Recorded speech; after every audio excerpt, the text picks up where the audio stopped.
Sunugin ito at tiyak matutupad ang iyong mga hiling. Isang pagpalang linggo po sa ating lahat mga kapatid. Sana ay nasa mabuti kayong kalagayan.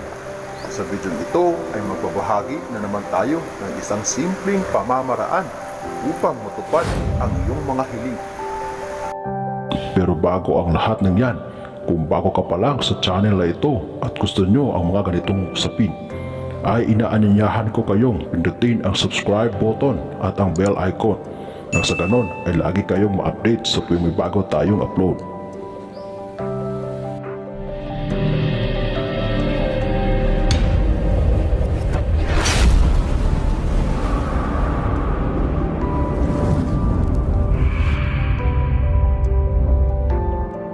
Ito ay ritual pangkahilingan ng mga magagandang pagkakataon.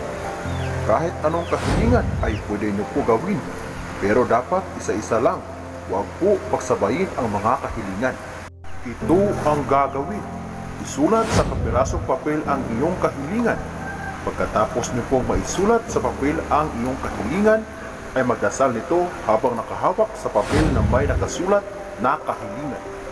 Isang Ama namin, isa ba Ginoong Maria at isang sumasampalataya, at isunod niyo po ito ng 108 times. Dini Ham Tusa. Pagkatapos mabanggit ang orasyon, ay sunugin ang papel ng kahilingan o ang papel na iyong sinulatan ng kahilingan.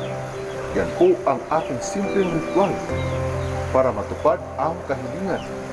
Lagi lamang tatandaan na sa bawat gagawin nating ritual ay dapat ibigay natin ang ating 100% para naman makuha natin ang ating nais makamit sa buhay.